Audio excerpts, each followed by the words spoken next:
በሕይወት ውስጥ የምትፈልጉትን ሁሉ የምታገኙት በዕድላችሁ ባላችሁ ግንኙነት ወይም በችሎታችሁ ሳይሆን ጊዜ በማይሽረው መሰረታዊ መርህ እንደሆነ ብነግራችሁ። ዛሬ በዓለማችን ተጽዕኖ ከፈጠረው ጂም ሮህን ትምህርት በመነሳት የፈለጋችሁትን ሕይወት እንዴት መኖር እንደምትችሉ በጥልቀት እንመለከታለን። እንኳን ደህና መጣችሁ። ይህ የጥበብ ቤታችሁ ተሳ የዩቲዩብ ቻናል ነው። ዛሬ ሀብት፣ ስኬት፣ ሪሌሽንሺፕ ወይም ፐርሰናል ግሮዝን ለማሳካት የሚረዱ የጂም ሮህን ቅመም የሆኑ ምክሮችን እንመለከታለን። ትጠቀሙበታላችሁና ቆዩ። ይህን ቪዲዮ ተመልክታችሁ ወደ ተግባር ካወረዳችሁት ሁሉም ነገር ሊለውጥ ይችላል። ክፍል 1 መሰረታዊው ነገር ፍላጎትን መረዳት። አብዛኛው ሰው ሕይወቱን የሚኖረው ባይ ዲፎልት ነው፣ በንድፍ ወይም በእቅድ አይደለም። ከእንቅልፍ ይነቃል፣ ለቀኑ ምላሽ ይሰጣል፣ በድግግሞሽ ይኖራል። በእርግጥ የምፈልገው ምንድን ነው ብሎ በጭራሽ አይጠይቅም። ጂም ሮህን እንዲህ ይላል፣ የሕይወታችሁን ፕላን ዲዛይን ካላወጣችሁ ቻንሳችሁ ሌላ ሰው ለራሱ ሕይወት ስኬት ሲል ባወጣው ዲዛይን መውደቅ ይሆናል። ገምቱ፣ ሌላ ሰው ለእናንተ የሚያወጣውን ዲዛይን መቼም የእናንተን ፍላጎት የሚያሟላ አይሆን። የፈለጋችሁትን የማግኘት የመጀመሪያው እርምጃ ፍላጎታችሁ ምን እንደሆነ በትክክል ማወቅ ነው። ወሳኝ የሆኑ ነጥቦችን አንድ በአንድ እንመልከት። ወሳኝ ነጥብ 1 ክላሪቲ ወይም በግልጽ ፍላጎትን ማወቅ ኃይል ነው። ግልጽ ያልሆኑ ህልሞች ወደ ግልጽ ያልሆነ ውጤቶች ይመራሉ። ጂም ሮህን በምኞት እና በማሳካት መካከል ያለው ልዩነት ትክክለኛነት መሆኑን ያስተምራል። ፍላጎታችንን እንዴት በግልጽ ማስቀመጥ እንችላለን? 5 ፍላጎታችንን ማስቀመጫ መንገዶች አሉ። አንደኛው ምን ትፈልጋላችሁ? ስፔሲፊካሊ ፍላጎታችሁን አስቀምጡ። ለምሳሌ ሀብታም መሆን ፈልጋለሁ ከማለት በወር $10,000 ማግኘት አለብኝ ብላችሁ አስቀምጡ። 2 ለምን ፈለጋችሁ? የፍላጎታችሁ ለምን ሲገባችሁ ስሜታችሁን ለጽናታችሁ ነዳጅ በማድረግ ትበረታላችሁ።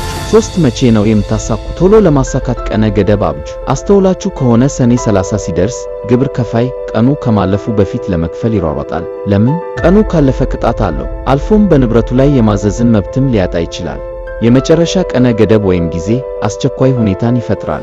4 ምን አይነት ሰው መሆን ያስፈልጋቸዋል? ፍላጎታችሁን ለማሳካት ምን አይነት ክህሎት፣ ልምድ፣ አስተሳሰብ ያስፈልጋቸዋል? 5 ፍላጎታችሁ ወዴት ይወስዳቸዋል? የመጨረሻውን ውጤት በአይነ ህሊናችሁ ተመልከቱ። ለምሳሌ የሽያጭ ክህሎትን በመማር በወር $10,000 ማግኘት እፈልጋለሁ፣ ስለዚህ ከተማ ውስጥ ሰርቼ ከቤተሰብ ጋር ብዙ ጊዜ ማሳለፍ እችላለሁ። ወሳኝ ነጥብ 2 5 የህይወት ዋና ዋና ዘርፎች። ጂም ሮህን ሕይወት ልክ 5 ጎማ እንዳሉት መኪና ነች ይላል። አንዱ ጎማ ክብ ካልሆነ ጉዞው አይሰምርም። ብዙ ሰዎች የሚያተኩሩት በገንዘብ ወይም በሙያ ላይ ብቻ ነው። እውነተኛ ስኬት ግን አጠቃላይ ነው። ከዚህ በታች የምናያቸውን ዘርፎች አስተባብራችሁ ከያዛችሁ ስኬት የግላችሁ ነው። ጂም ሮህን ስኬትና እርካታ የሚገኘው በ5ቱ ዋና ዋና የህይወት ዘርፎች ውስጥ ሚዛንን በመጠበቅና በመጎልበት መሆኑን አጽንዖት ሰጥቶ ይናገራል። እንደ ሮህን ገለጻ ከነዚህ ዘርፎች አንዱ ችላ ማለት በሌሎች ውስጥ እየበለጸጉ ቢሆንም እንኳን እርካታ ማጣትን ያስከትላል። እያንዳንዱን ዘርፍ ስንመለከት ያልጠበቅነውን እውነታ እናገኛለን።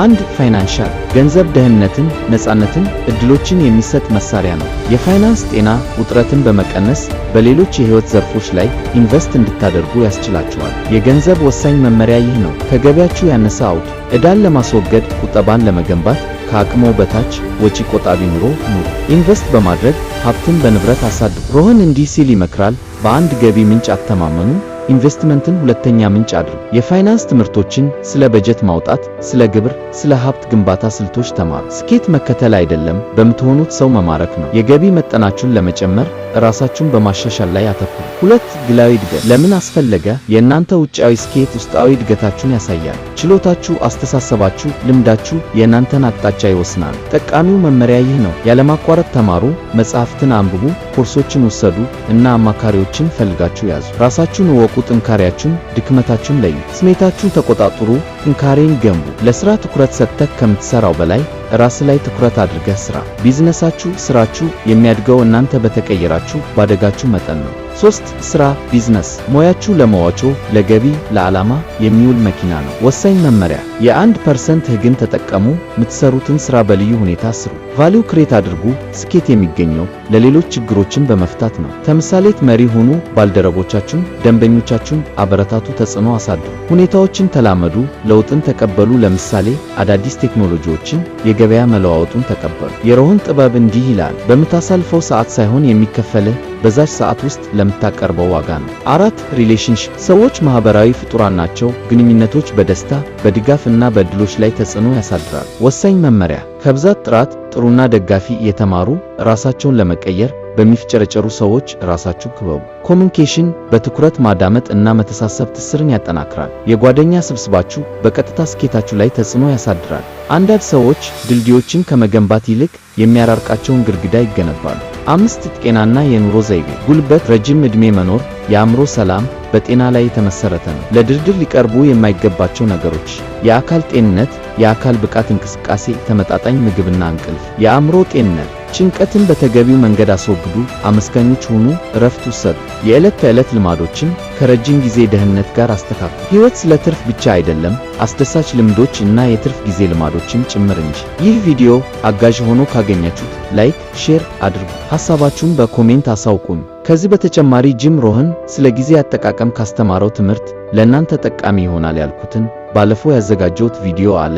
ያላያችሁ ካላችሁ ሊንኩን ኮሜንት ላይ አስቀምጣለሁ። እየገባችሁ በማየት ተጠቀሙበት። ምን ጊዜም አስታውሱ፣ ለመጀመር ታላቅ መሆን አይጠይቅም፣ ታላቅ ለመሆን ግን መጀመር ይጠይቃል። ሰብስክራይብ በማድረግ የታላቅነት መንገድን አብራችሁን ተጓዙ። ለምታሳዩን ድጋፍ ምስጋናችን ከልብ ነው። በቀጣይ ቪዲዮ እስክንገናኝ በያላችሁበት ሰላማችሁ ይብዛ።